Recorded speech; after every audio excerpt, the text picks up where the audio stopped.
여러분께 두 가지 케이스를 드리면서 한번 질문을 드리고 싶습니다. 첫 번째 케이스는 이렇습니다. 20대 때 아주 빠른 나이에 큰 성공을 거둔 사람이 있습니다. 20대 때 다른 사람이 만져보지 못하는 그런 엄청난 돈을 만지면서 사업을 크게 성공을 했습니다. 인생이 계획하는 대로 착착 이루어지고 승승장구하고 있었습니다. 그러나 문어발식으로 늘린 사업으로 인해서 경영이 어려워졌고, 그로 인하여서 이 사람은 40대 때 완전히 파산을 하게 되었고, 50대 때는 알코올 중독과 마약 중독에 빠져 살다가 60대 때 이른 나이에 요절하게 되었습니다. 두 번째 케이스, 또 다른 사람은 너무나도 어려운 젊은 시절을 보냈습니다. 고아로 자라서 10대, 20대 때는 너무나도 불우한 세월을 보냈고, 계획하던 것이 풀리지 않고 사업을 하고 싶은데 사업 자금은 모여지지 않아서 그렇게 생각했던 사업 아이템을 다른 누군가에게 빼앗기고, 교통사고로 인해서 한쪽 다리에 장애를 얻게 되었습니다. 무리하게 대출을 끌어다가 사업을 했는데 그 사업이 실패를 하였고, 그로 인해서 이혼을 당하고 아내와 자녀에게 버림을 당합니다. 50대 때는 약 15년간 헌신했던 회사에서 정리해고를 당하게 되었습니다. 그런데 60대 때 작게 시작했던 사업이 코로나를 만나서 완전 대박을 치게 되었고, 지금도 회사를 운영하면서 더욱 재산을 불려나가고 있는 사람이 있습니다. 제가 아는 두 사람입니다. 극단적인 예를 두 가지 드렸습니다. 여러분은 어떤 삶을 살기를 원하시나요? 라고 물어보면 젊은 시절에 빠른 성공을 거두고 그것을 잘 유지하여서 노후까지 안정된 삶을 살기를 원합니다 라고 다들 대답을 하실 것 같습니다. 하지만 만약에 이런 극단적인 두 가지 삶 중에 하나만 골라라 라고 여러분께 질문을 드린다면 아마도 여러분들 중에 대부분은, 아니 모든 분들이 다 후자의 삶, 젊은 시절에 조금 고생하더라도 노후로 갈수록 점점 더 부유해지는 삶을 원하는 것 같습니다. 왜냐하면 우리에게는 미래가 더 중요하다라는 사실, 마지막이 더 중요하다라는 사실을 우리는 본능적으로 알고 있기 때문입니다. 그런 의미에서 오늘 기드온의 그리고 이스라엘의 모습을 좀 살펴보았으면 좋겠습니다. 기드온의 시작은 좋았을지 모르겠습니다. 그런데 기드온의 그 마지막의 행보가 저는 너무나도 안타까운 것 같습니다. 그래서 오늘 말씀을 통해서 여러분이 여러분의 삶을 뒤돌아보며 믿음의 경주를 끝까지 싸워나가며 완주하시는 여러분이 되시기를 예수님의 이름으로 축복하고 소망합니다. 자, 오늘 말씀인 사사기 8장 후반부터 그리고 9장까지는 기드온의 마지막 모습과 그의 아들들, 그의 자손들의 모습들을 기록을 하고 있습니다. 우리 지난주에 기드온과 300명의 용사들의 그 일화들을 우리가 살펴보았습니다. 이 기드온과 300명 밖에 되지 않는 군사들이 미디안의 13만 5천 명을 기습 공격을 하여서 물리치는 데 성공합니다. 그래서 오늘 읽지는 않았지만 8장 10절에는요. 미디안군이 12만 명이 죽고 1만 5천 명이 남았다고 기록을 하고, 그마저도 기드온 군이 추격을 하여서 모두 다 전멸시키는 데 성공을 합니다. 300명이 13만 5천 명을 모두 전멸을 시켜버린 겁니다. 누가 보아도 너무나도 놀라운 업적을 세웠습니다. 300명으로 13만 5천 명을 전멸시키는 엄청난 승리를 거두었습니다. 그러니 오늘 읽은 본문에서 이스라엘 사람들이 기드온에게 찾아와서 하는 이 부탁, 이 반응이 우리는 납득이 될 수 있습니다. 사람들은 기드온을 추켜 세웁니다. 그를 영웅으로 만들기를 원하고, 더 나아가서 그를 왕으로 만들려고 그를 찾아가서 청하고 있습니다. 무엇이라 말하냐면 오늘 말씀에 기드온이 이스라엘을 다스리고 그의 아들과 그의 손자까지 이스라엘을 다스려 달라라고 요청합니다. 이 요청은 기드온이 단순히 사사가 아니라 왕이 되고 기드온의 가문이 왕의 가문이 되어달라는 뜻으로 이해할 수 있습니다. 기드온은요, 이 요청을 어떻게 반응하냐면 거절하는 것으로 드러납니다. 오늘 말씀 23절 말씀을 보면 뭐라고 말하냐면 기드온이 그들에게 대답했다. 그대들을 다스려야 하는 것은 내가 아닙니다. 내 아들이 그대들을 다스려서도 안 됩니다. 누가 다스려야 합니까? 여호와 하나님께서 그대들을 다스려야 합니다라는 놀라운 믿음의 고백을 하는 것처럼 보입니다. 기도는요, 왕이 되어달라는 사람들의 요청을 거절합니다. 우리를 다스리는 건 내가 아니라 내 아들이 아니라 내 후손도 아니라 하나님이시다라는 믿음의 고백을 하고 있습니다. 그러나 이 고백을 하고 나서 그 다음 바로 이어지는 말씀에서 그는 이상한 요청을 하고 있습니다. 어떤 요청을 하느냐? 사람들이 전리품으로 미디안군에게서 빼앗아온 금 귀고리를 모아서 자기에게 달라는 요청이었습니다. 사람들은 저마다 전쟁에 나가서 미디안군에게서 금부치들을 취하였습니다. 전리품으로 취하였습니다. 그래서 그 금 귀고리나 이런 폐물들을 다 모아보니 오늘 말씀에 20.4kg의 금이 모여졌다고 합니다. 기드온은요, 그것으로 에봇이라는 것을 만들었다고 합니다. 에봇이 뭐냐면 여러분, 에봇은 옷이에요, 옷. 이 옷은 원래 대제사장이 제사 때에 입도록 만들어진 특별히 제작된 옷이었습니다. 그러니 원래 종교적인 옷이었다라고 보시면 됩니다. 물론 이 에봇에는 종류가 두 가지가 있었습니다. 제가 말씀드린 대제사장만 입을 수 있는 특별한 에봇이 있었고, 일반 제사장들이나 혹은 다른 제사에 참여하는 어떤 특별한 사람들도 입을 수 있는 모시로 된 에봇도 존재했습니다. 성경에 보면 다윗이 모시 에봇을 입었다라고 기록이 되어 있는 장면이 있습니다. 그로 인하여서 우리는 추측할 수 있는 것이 에봇이 두 종류가 있었고, 그런데 지금 오늘 말씀에서 말하고 있는 에봇이란 대제사장이 제사 때에 입을 수 있는 특별한 옷으로 이해를 하면 되겠습니다. 왜냐하면 이 시대 사람들이 에봇이라고 들었을 때 떠오르는 건 대제사장의 에봇이기 때문입니다. 그래서 이 에봇은요, 제사 때, 특별한 예배 때, 그리고 에봇에는 무엇이 달려있냐면 가슴바지가 달려있는데 이 가슴바지에 뭐가 들어가 있냐면 우림과 둠밈이라는 특별한 어떤 장치가 들어가 있습니다. 그래서 그것으로 하나님의 뜻을 구할 때 이 우림과 둠밈으로 하나님의 뜻을 분별하였습니다. 그래서 이 에봇은 이스라엘에게 굉장히 특별한 옷이었습니다. 단순히 제사 때 입는 것이 아니라 하나님의 뜻이 이쪽에 있냐 저쪽에 있냐 물을 때 사용했던 옷이었던 것입니다. 기드온은요, 자기가 취한 이 금부치들로 에봇을 만듭니다. 그리고 사사기의 저자는 그 에봇이 기드온에게 그리고 기드온의 집에 이스라엘에 덫이 되었다, 올무가 되었다라고 기록을 하고 있습니다. 기드온은요, 분명히 이스라엘을 다스릴 분은 내가 아니라 하나님이시다라고 사람들에게 말했지만 그 속마음은 그런 것이 아니었던 것 같습니다. 표면적으로는 하나님이 우리를 다스리는 분이다라고 말을 하는 것 같았지만, 하나님께 영광을 돌리는 것 같았지만 자신의 이름과 업적이 알려지기를 원했던 것 같습니다. 그런 심리가 있었던 것 같습니다. 그래서 기드온의 행동을 조금 자세히 가만히 살펴보면 그러한 심리를 우리는 조금은 캐치할 수 있을 것 같습니다. 오늘 읽지는 않았지만 사사기 8장 21절에 보면 이렇게 기록을 하고 있습니다. 세바흐와 살문나가 말했다. 내가 일어나 우리에게 덤벼들어라. 사람은 댐데미에 걸맞게 힘을 쓰는 법이거든. 기드온이 일어나서 세바흐와 살문나를 죽이고는 그들의 낙타 목에 있던 달 모양 장신구를 가져갔다. 자, 먼저 첫 번째 심리는 지금 이 미디안의 장군이었던 세바흐와 살문나를 죽이고 그들의 낙타 목에 있었던 달 모양의 장신구를 가져가는 이 장면에서 드러납니다.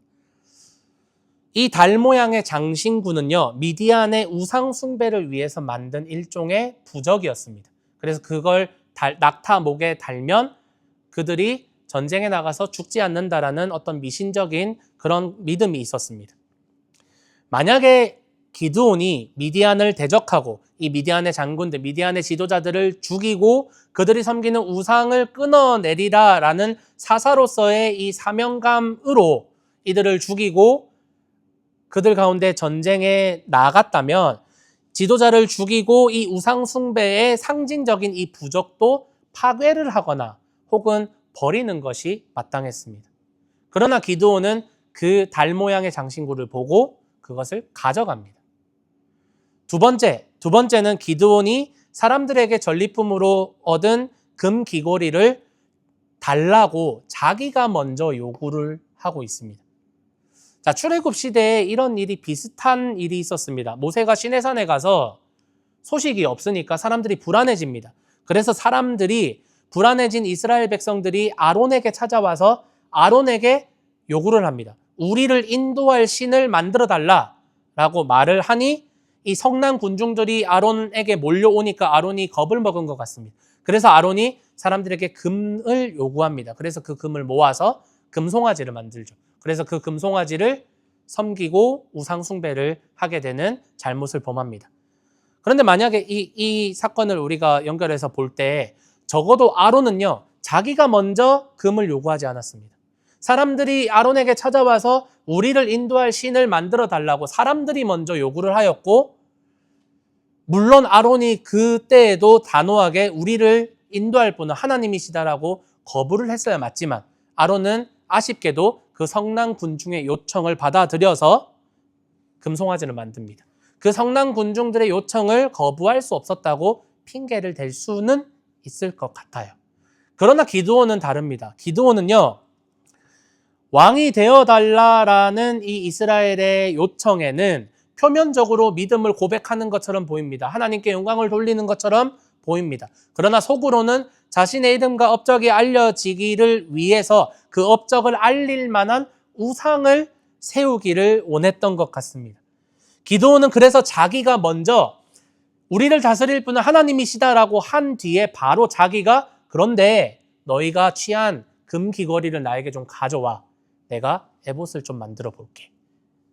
자기가 먼저 나서서 사람들에게 금을 모아줄 것을 요청했던 것입니다. 그리고 그것으로 에봇을 만들고 그 에봇을 어디에다 전시를 하냐면 자신의 도시에, 오브라라는 자기가 살고 있는 도시에 전시를 합니다. 기드온의 이런 행동들은요, 즉흥적으로 이루어진 어떠한 잘못이 아니라 하나씩 죄를 용납하고 죄와 타협하였을 때 벌어지는 일로 저는 보여집니다. 그는 우상숭배를 상징하는 달 장신구를 보고 탐심이 생겨서 취하였고, 자기가 먼저 사람들에게 금을 요구를 하였으며 그것으로 에봇을 만들어서 자기가 사는 시티에 그것을 전시하여서 이스라엘이 하나님이 아닌 이 에봇을 섬기며 음란하게 노란하게 만들어 버렸습니다. 그 사실을 27절에서 지적을 하면서 그 에봇이 덫이 되었다라고 사사기 기자는 이야기하는 겁니다. 기드온은 300명이 이길 수 없는 전쟁을 승리로 이끈 사람입니다. 그러나 그것은 그의 어떤 탁월한 전략이나 그의 어떠한 용맹함 때문이 아니라 하나님의 도우심으로 인하여서 승리를 거둘 수 있었던 것입니다. 그의 승리, 이스라엘의 승리는 온전히 하나님 덕분이었습니다. 그러나 이스라엘은 하나님을 바라보지 않습니다. 뒤에 문 좀 열어주세요. 하나님을 바라보지 않습니다. 기드온을 왕으로 삼고자 합니다. 기드온을 바라봅니다. 그 전쟁에서 승리를 준 것은 하나님이 아니라 기드온이다라고 이스라엘은 생각했던 것입니다. 기드온이 이스라엘을 다스려야 된다라고 말을 합니다. 그들은 미디안과 같은 외세의 침략에 고통스러워하면서 하나님께 부르짖었지만 저는 그것이 전혀 회개로 보이지 않습니다. 왜냐하면 그들은 여전히 하나님을 바라보지 않고 하나님을 알지 못하고 하나님을 신뢰하지 않고 있기 때문입니다. 그들은 이렇게 생각했는지도 모릅니다. 우리가 이방 나라에 이렇게 침략을 받고 이렇게 고통을 받는 이유는 그들에게 있는 강력한 왕이 우리에게 없기 때문이다라고 생각했던 것입니다. 왜냐하면 사사제도는 세습이 되지 않습니다. 아버지가 사사였다고 해도 그 아들이 사사가 되지는 않습니다. 사사는 하나님께서 직접 임명하시는 특별한 제도였기 때문에 사사가 죽으면 사사가 가지고 있었던 권력이나 지도력이 사라지고 흩어집니다. 그로 인하여서 이스라엘이 어려움을 당한다고 이 이스라엘은 생각했던 것입니다. 정치, 행정적으로 우리가 왕정제도가 아니기 때문에 사사가 죽으면 우리가 쌓아온 모든 군사력이나 지도력이 리셋이 되어버리기 때문에 우리가 어려움을 당하는 것이 아닌가라는 생각을 했던 것입니다. 그러니 가나안 주변 강대국들처럼 우리도 강력한 왕정체제를 통해서 우리도 군사력을 만들고 강력하게 이 왕권을 쌓아서 외부로부터의 위협에 적절하게 대처할 수 있을 것이다라고 착각하였던 것입니다. 기드온은 이러한 요청에 표면적으로는 반대하며 하나님만이 우리의 민족의 왕이라고 말하는 것 같았지만 그의 속마음은 그렇지 않았던 것입니다. 그는 왕 노릇을 하였습니다. 왕이 하나님이심에도 불구하고 그는 왕 노릇을 하였습니다. 어떤 이들은요, 기드온이 에봇을 만든 것이 하나님의 뜻이 무엇인지 듣고자 하는 그런 선한 목적이 있어서라고 주장하기도 합니다. 만약 그 해석이 맞다면, 그렇게 가정을 해본다면 기드온에게 어떤 선한 목적이 있어서 에봇을 만들었다고 하더라도 에봇을 만든 그의 행동의 결과가 이스라엘이 우상 숭배를 하게 되는 덫이라고 성경이 기록을 하고 있기 때문에 그의 행동은 분명히 잘못된 행동으로 이해할 수 있을 것 같습니다. 아울러 그가 하나님의 뜻을 듣고자 하는 선한 이유에서 에봇을 만들었다면 자신이 사는 오브라에 그것을 전시하는 것이 아니라 당시에 성막이 있었던 실로에 가지고 갔어야 합니다. 성막은 실로에 있었기 때문입니다. 그리고 전시해 두는 것이 아니라 금으로 만든 이 에봇을 대제사장에게 헌물하여서 대제사장이 실제로 사용하도록 요청하는 것이 맞겠죠.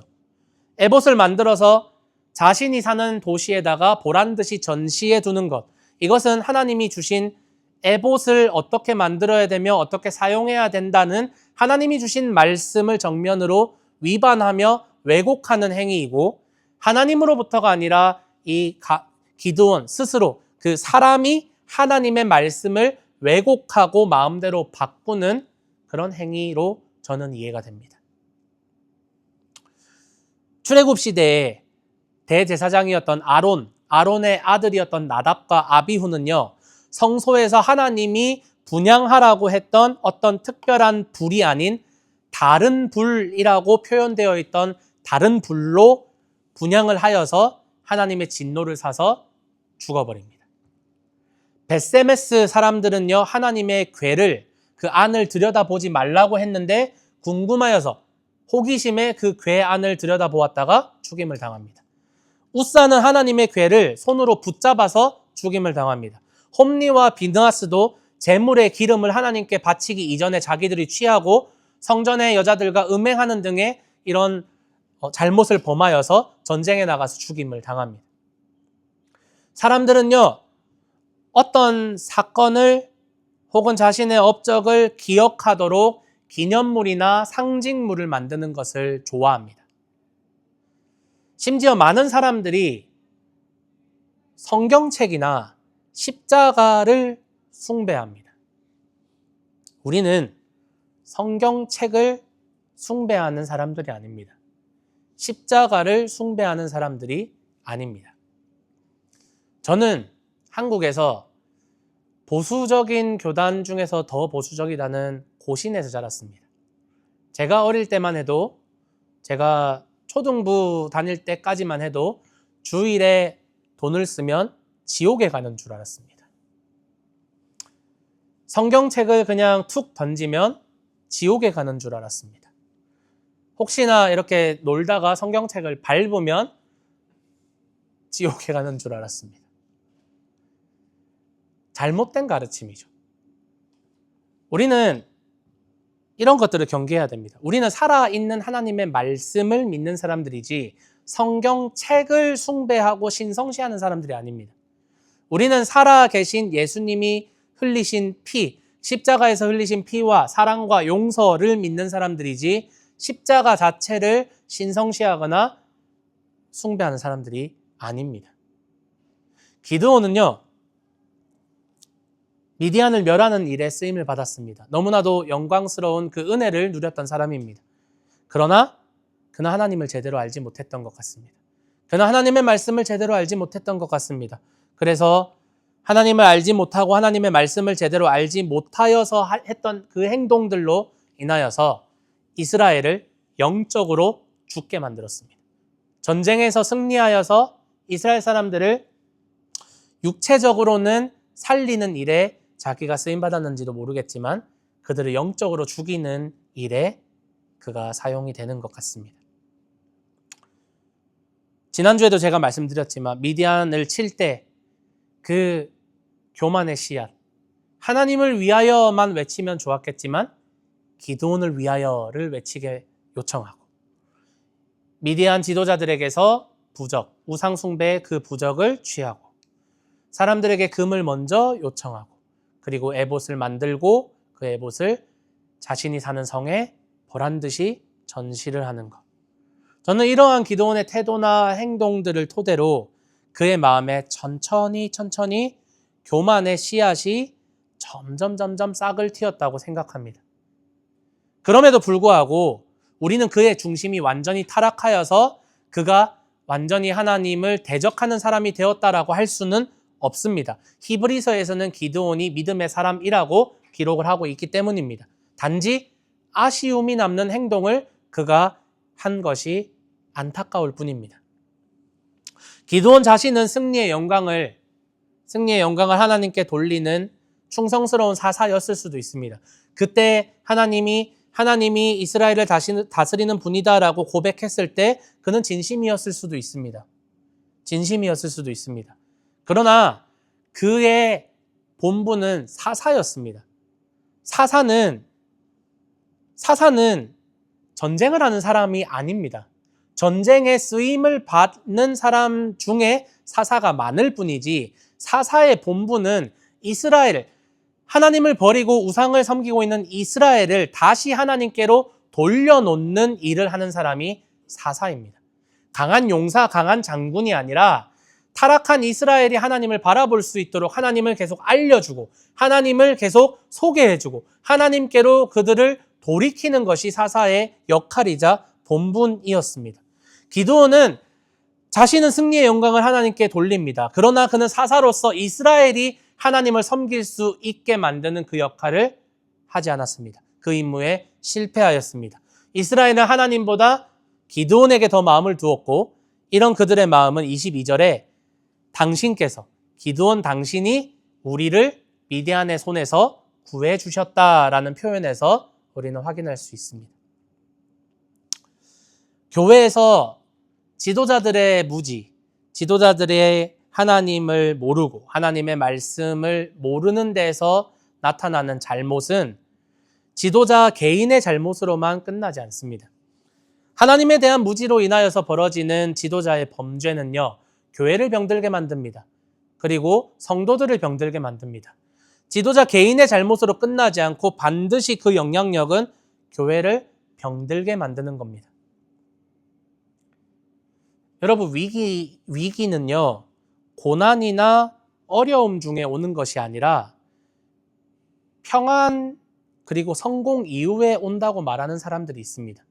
진짜 위기는 평안할 때, 배부를 때 찾아온다고 말하는 사람들이 있습니다. 그러나 이것은 저는 반만 맞고 반은 틀렸다고 말하고 싶습니다. 교회나 성도의 위기는 어려움이나 고난, 혹은 평안이나 성공과 같은 외부적인 요인에서 비롯되는 것이 아니라 항상 우리 안에서 비롯되는 겁니다. 우리가 하나님을 모르고 내 마음대로 행할 때, 하나님을 오해하고 하나님의 말씀을 오해하고 내가 하는 이 행동이 하나님을 기쁘시게 하는 행동이라고 생각하면서 하는 그 행동들이 교회를 병들게 만들고 팔로워를 병들게 만들고 공동체를 병들게 만드는 것입니다. 하나님을 알아가는데 힘을 쓰고 하나님의 말씀을 알아가는데 힘을 쓰며 그로 인하여서 하나님의 선하시고 기뻐하시고 온전하신 뜻이 무엇인지 분별하기를 힘쓴다면, 우리의 상황이 고난이나 어려움에 처하든지 재정적인 어려움이나 관계적인 어려움이나 그 어떤 어려움에 있더라도 우리가 하나님을 알고 하나님의 말씀을 알기를 소망하며 갈망하며 하나님의 뜻을 분별하기를 소망하며 그것을 하나님께 도우심을 구하며 성령님께 도우심을 구하는 시간이 되는 것이고, 우리의 상황이 성공이나 평안함 가운데 있더라도 우리가 하나님의 말씀을 연구하며 그 말씀에 갈망하며 하나님 알기를, 하나님 사랑하기를 더욱더 힘을 쓴다면 그 성공과 평안의 영광을 하나님께 돌려드리는, 하나님을 찬양하고 예배하는 시간이 될 줄로 저는 믿습니다. 우리의 상황과 형편이 어떠하든지 우리의 마음 중심이 중요하다는 겁니다. 사랑하는 성도 여러분, 저는 여러분께 그래서 요청드리고 싶습니다. 적어도 이렇게 작은 개척교회에 찾아오신 여러분이시라면 여러분이 어떠한 교회에 대한, 신앙에 대한 어떤 기대가 있어서 오셨다고 저는 조금은 생각하고 있습니다. 어떤 교회를 여러분 기대하고 계십니까? 여러분이 어떤 성도가 되기를 기대하고 이곳에 찾아오셨습니까? 저는 여러분이 행복하셨으면 좋겠습니다. 물론 재정적으로도 관계적으로도 여러분 가운데 여러분을 억누르고 여러분을 괴롭히는 어떠한 상황도 존재하지 않고 평안하게 하나님을 찬양하며 예배하는 여러분의 삶이 되었으면 좋겠습니다. 그러나 그것보다 더 큰 소망은 여러분이 하나님을 사랑하는 사람들이 되는 것입니다. 하나님을 사랑하는 법을 배울 수 있다면 여러분에게 하나님은 적절한 방법을 사용하실 겁니다. 고난을 주시든 평안을 주시든 그 외부적인 상황과 관계없이 우리의 마음 중심에 하나님과 하나님 마음, 하나님 말씀에 대한 그 열정, 그 사랑, 예수님에 대한 그 사랑, 그것이 여러분에게 필요할 줄로 믿고 저는 그렇게 목회를 하고 싶고 그렇게 우리 교회를 만들어 나가고 싶습니다. 그래서 제가 여러분께 실제적인 몇 가지를 조금 요청드리고 싶습니다. 물 좀 마실게요. 첫 번째는요, 부탁드린 대로 여러분 한 사람 한 사람이 하나님을 제대로 알아가십시오. 은혜로 여러분을 태초전부터 선택하시고 여러분이 죄인일 때에 예수님을 보내셔서 예수님을 십자가에 못 박으시고 부활시키셔서 여러분의 모든 죄를 속량하시고 하나님의 자녀로 삼으신 그 하나님의 크신 은혜, 그 은혜로우신 하나님을 여러분이 알아가십시오. 이스라엘은 하나님을 몰랐습니다. 심지어 사사였던 기드온도 하나님을 잘 몰랐습니다. 그로 인하여서 그들은 상징물을 세웠고 그것을 우상으로 삼아서 섬기게 됩니다. 그렇기에 우리는 하나님을 알아야 합니다. 우리가 하나님 외에 다른 것에 마음을 빼앗기지 않으려면 하나님 자신을 우리가 알아야 합니다. 그래서 호세아 선지자가 우리가 여호와를 알자, 힘써 여호와를 알자고 외친 바 있습니다. 여기에서 알다라는 이 동사는요, 야다라는 단어를 씁니다. 성경이 말하는 하나님을 아는 것은 하나님을 그저 지식적으로 아는 것을 뛰어넘어서 하나님을 경험적으로 알고 하나님을 관계적으로 아는 것을 이야기합니다. 이것을 쉬운 말로 바꾸면 하나님을 알다라는 말은 하나님을 사랑하다라는 말로 바꿀 수 있어요. 사랑에 빠진 남녀가 서로를 알아가듯이 우리는 하나님을 알아가야 합니다. 사랑하는 사람들이 서로에 대해서 지식적으로 아는 것 또한 중요합니다. 저 사람이 어떤 사람인지, 저 사람이 무엇을 좋아하는지, 저 사람이 무엇을 싫어하는지 지식적으로 아는 것은 중요합니다.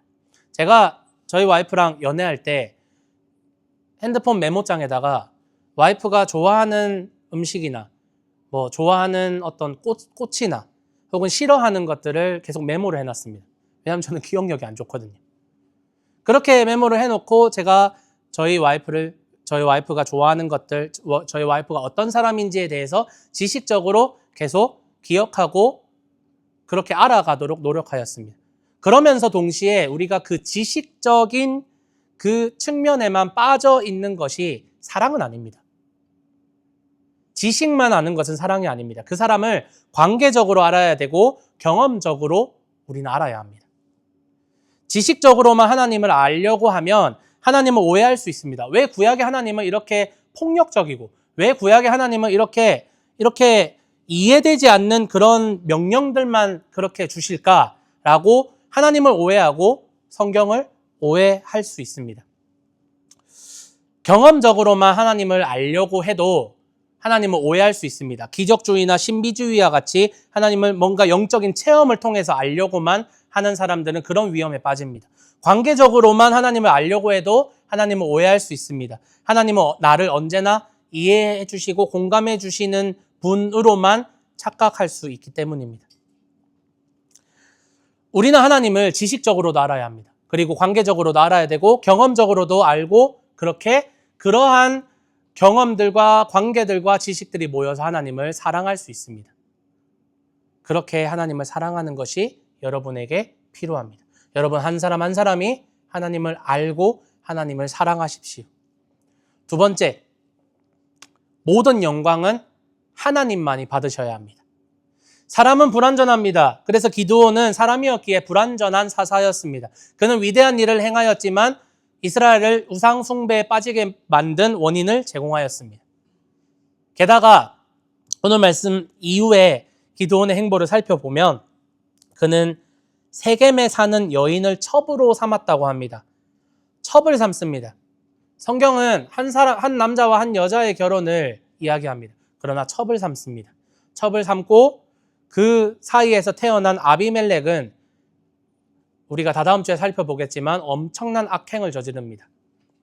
기드온에게 70명의 아들이 있는데 그 아비멜렉이 68명의 형제들을 다 죽여버립니다. 이 모든 것이 기드온이 자신이 한 일과 업적을 보상받기를 원했던 작은 심리, 그 작은 죄의 씨앗에서 시작되었습니다. 기드온이 살아있을 때도 이스라엘은 금 에봇을 섬기며 놀아났는데 기드온이 죽은 다음에는 다시 바알을 섬기고 바알브릿을 그들의 하나님으로 삼아서 섬기게 됩니다.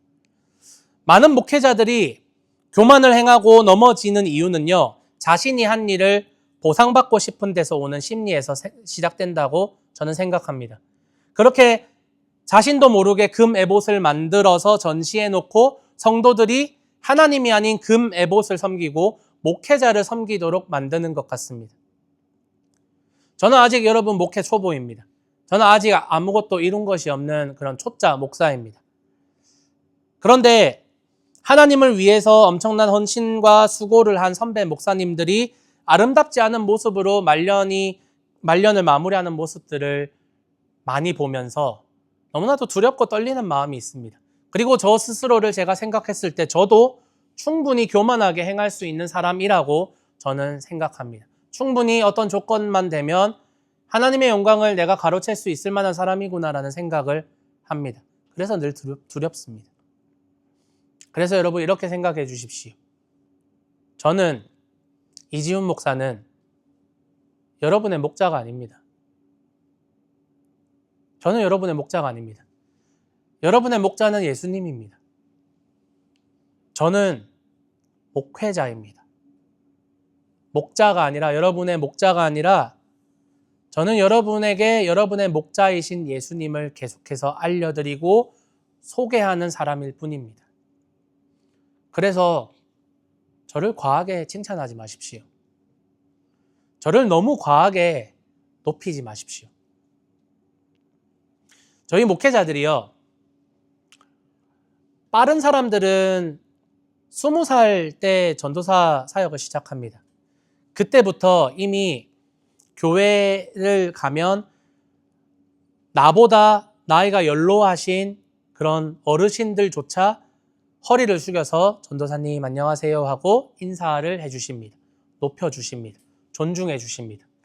어떤 직장이 초짜 신입사원에게 그렇게 경험이 많고 연로한 사람들이 고개를 숙여서 인사를 해줄까요? 저는 교회밖에 없다고 생각합니다. 그렇게 20살 때부터 나보다 어른들에게 존중을 받고 인사를 받고 높임을 받는 것에 익숙한 나머지 40대, 50대가 되면 나에게 인사하지 않고 나를 존중해 주지 않는 사람에게 어느 순간 화가 나는 것을 경험합니다.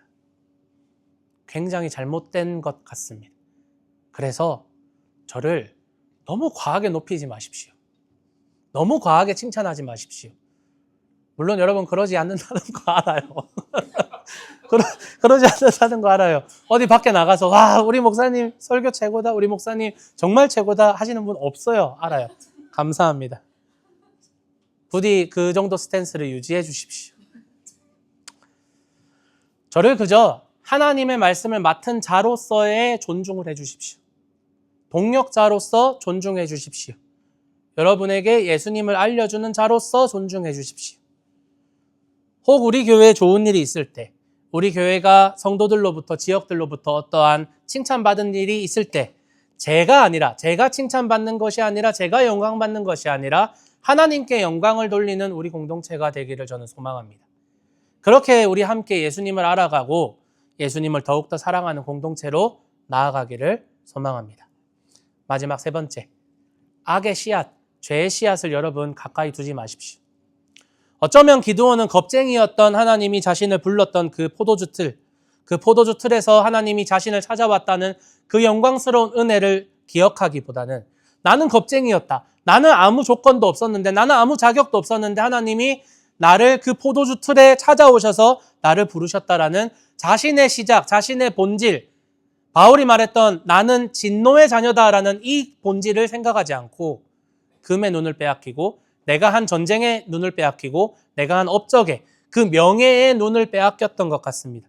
금의 봇을 만들었고 그것을 자신의 도시에 전시하였고 음란한 도시에 사는 여자를 첩으로 두었고 아들을 70명이나 둘 만큼 가정을 확대하여서 사실상 나는 왕이다라는 행세를 했던 사람입니다.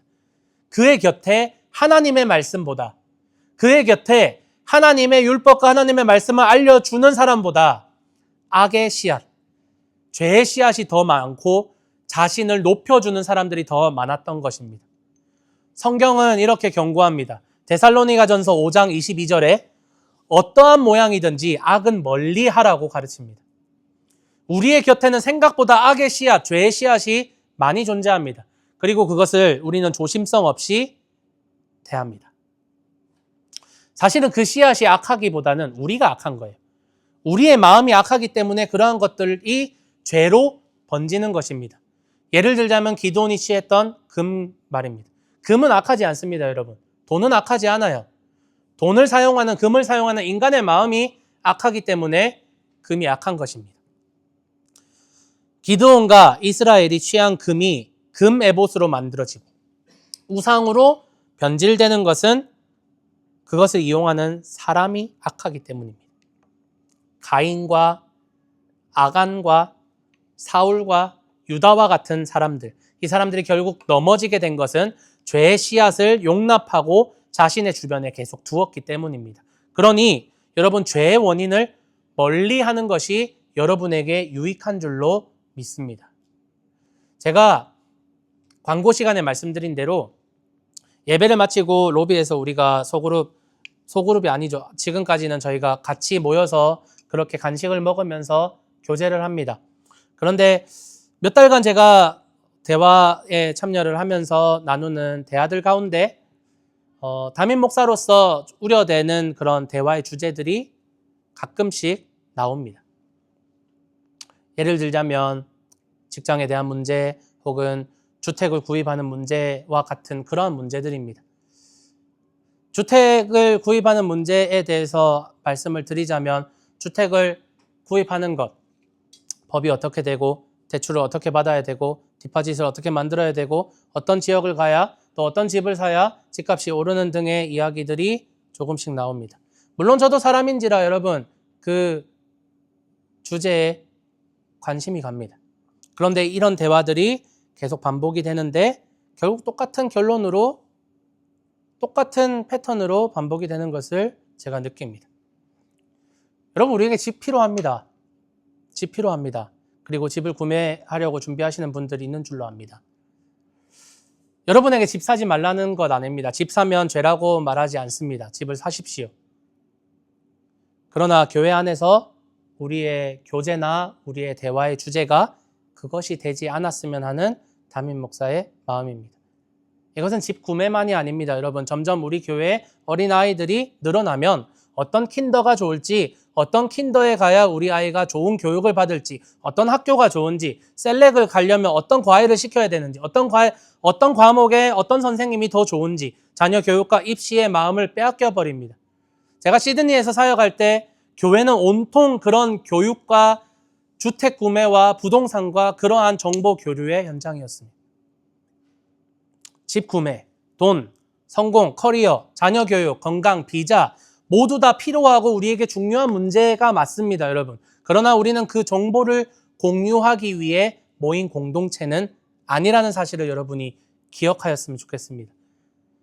대신 그러한 주제로 여러분이 나눌 때 기도 요청을 하십시오. 내가 이러한 것을 준비하는데, 내가 이러한 비자를 준비하고 있는데 그것에 내가 마음을 빼앗긴 것이 아니라 이것을 통해서 일하실 하나님을 경험하고 싶습니다. 내가 주택 구매를 준비하고 있는데 이것을 통해서 준비하시는 하나님을 경험하고 싶습니다. 기도로 마무리해 주십시오. 기도 요청으로 마무리를 해 주십시오. 이런 이야기를 무조건 쉐어하지 말라는 것이 아닙니다.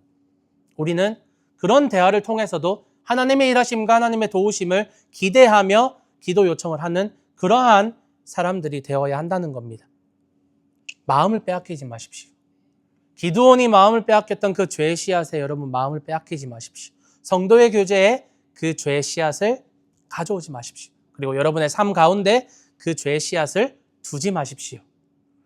사랑하는 여러분, 저는 우리 공동체가 하나님을 진정으로 사랑하는 공동체가 되기를 소망합니다.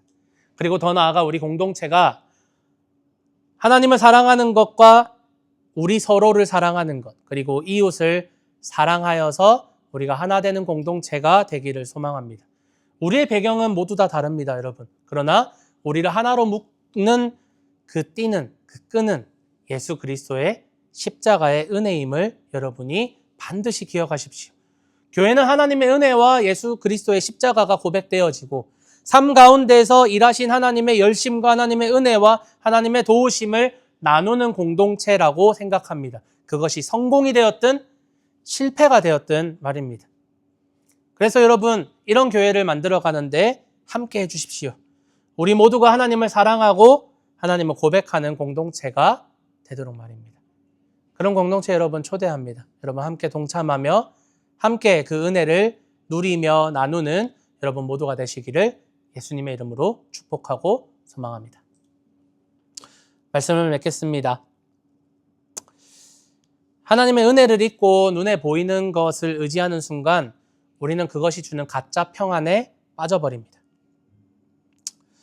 기드온과 이스라엘은 하나님의 은혜보다 눈에 보이는 금 에봇을 보면서 위로를 얻었습니다. 그러나 참된 평안은 참된 왕이신 예수님만이 주실 수 있습니다. 금 에봇은 화려해 보입니다. 금 에봇은 너무나도 위대해 보입니다.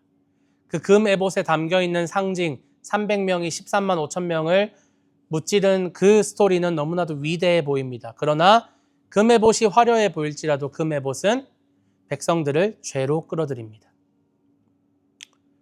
십자가는 초라합니다. 십자가는 투박합니다. 십자가는 저주입니다. 십자가는 초라하고 비천해 보이지만 백성들의 죄를 없애주고 하나님께로 우리를 인도해 줍니다. 기드온과 금 에봇은 인간 지도자의 불완전함을 보여주면서 동시에 우리에게 그리스도가 필요하다는 사실을 깨닫게 만듭니다. 기드온뿐만 아니라 사사기를 포함하여 성경과 역사는 이 인간의 실패를 증명합니다. 이들의 반복된 실패는요, 이스라엘의 왕이 없기 때문에 각기 자기 소견에 옳은 대로 행했다는 사사기의 결론으로 이루어집니다. 그러나 이들에게 없었던 것은 인간 왕이 아닙니다. 강력한 왕정 시스템이 아닙니다. 그들에게는 하나님이 없었습니다. 그들은 하나님을 버리고 헛된 왕, 헛된 평안, 헛된 승리를 쫓았던 것입니다. 결국 우리에게 참된 평안을 주시며 참된 승리를 주시는 분은 우리의 대제사장이시며 참된 왕이신 예수님임을 우리는 믿고 고백해야 합니다. 저는 제가 그리는 그리스도인으로서의 이상적인 모습이 있습니다. 그리고 제가 그리는 교회로서의 이상적인 모습이 있습니다. 하지만 저의 개인적인 기대감이나 제 비전 혹은 저의 목회 철학으로 제 삶을 이끌어가고 교회를 이끌어간다면 반드시 실패할 겁니다. 반드시 실패할 것이고 제 기대나 제가 그리는 그 이상적인 모습이 되지 않을 때 저는 좌절할 것이고 저는 그것을 이루기 위해서 어떠한 투쟁이나 수단과 방법을 가리지 않고 그것을 이루려고 할지도 모릅니다. 그렇게 저는 병들어갈 것이고 저는 사람들에게 손가락질 받는 안 좋은 목회자가 되어 있겠죠. 제 나름대로 그 이상적인 모습이 있지만 그것을 원동력을 삼아서 저의 삶이나 교회를 이끌고 싶지는 않습니다. 나의 삶을, 그리고 여러분의 삶을, 그리고 우리 교회와 공동체를 이끄는 원동력은 반드시 저의 목회 비전이나 목회 철학이 아니라 예수 그리스도와 십자가의 복음이 되어야 합니다. 사랑하는 여러분, 담임 목사의 말보다 예수님의 말을 우선시하십시오. 담임 목사의 의견보다 하나님의 말씀을 더 우선시하십시오. 만약 제가 하나님의 말씀에 위배되는 행동들을 한다면 저에게 컴플레인 하십시오. 그리고 저를 자르십시오. 제가 그렇게 되지 않도록 기도해 주십시오. 제가 그렇게 되지 않도록 중보해 주시고 도와주십시오. 그렇게 여러분 함께 하나님을 알아가는 공동체로 만들어 갑시다. 힘써 하나님을 알아갑시다. 힘써 하나님을 사랑하며 우리의 마음과 뜻과 목숨을 다하여 하나님을 사랑합시다.